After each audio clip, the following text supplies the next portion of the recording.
Hello students, good morning.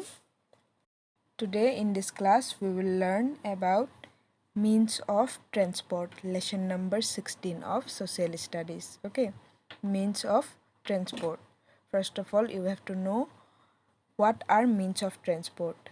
There are different ways of traveling from one place to another. That we know if we have to go from one place to another, so we can use different means, and these ways are called means of transport and are called vehicles. In ancient time, means earlier and old times, our country has not developed much, so in that time people traveled either on foot or on horses. But after the discovery of the wheel, things became much better and traveling became smoother.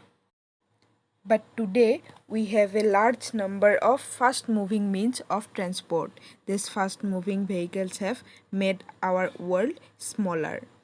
The means of transport can be divided into three categories. First is land transport, second is air transport, and third is water transport. Let's learn about them one by one, okay?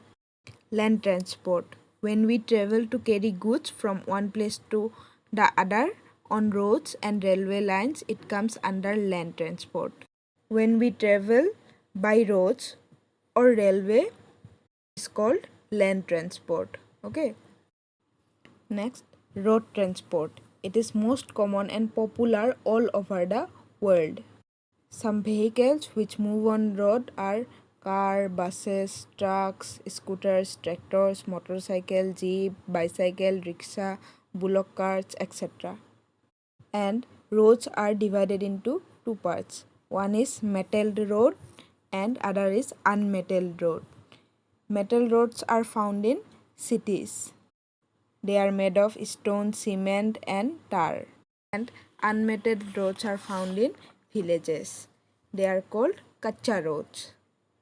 Roads which connect major cities are called state highways, and the roads which connect the states are called national highways. Next is rail transport. Railways. The first railway line was built between Mumbai and Thane in 1853. The railway network in India has expanded, become fourth largest in the world and one of the largest in Asia.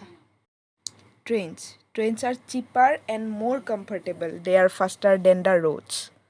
Trains such as the Rajdhani Express and the Shatabdi Express run at a speed of over 140 kilometers per hour. In cities, metro rail have found. Metro rails become fast and convenient way of local travel. Our railway system is divided into 17 different zones for efficient administration. Okay. Next is air transport. Air transport. Airways are the fastest and most expensive means of transport. Helicopter, aeroplanes are air transport. Aeroplanes are faster and can carry large number of people, while helicopters are slower and carry very few people. But helicopter is useful during floods, drought, earthquakes, etc. Air India is the official airline of our country. Remember it. Air India is the official airline of our country. Okay. And there are about 125 airports in India. Some important international airports are Chhatrapati Shivaji International Airport. It is in Mumbai. Next, Indira Gandhi International Airport. It is in Delhi. Netaji Subhash Chandra Bose Airport. It is in Kolkata. Minambakkam International Airport. It is in Chennai. Next is water transport. Water transport is cheapest but slowest mode of transport. Boats, ferries, steamers and ships are the common means of water transport. Water transport is used mainly for transportation of bulky goods. Coast. India has a long coast of about 7,500 kilometers, and there are 13 big ports all along the coast. And Mumbai is the biggest and busiest port in India. Apart from all these means of transport, man has been using rockets and space shelters to travel into space and explore the universe. Okay, students, I hope you all are understood well. So, you also read this lesson at your home. Okay, that's it for today. Thank you.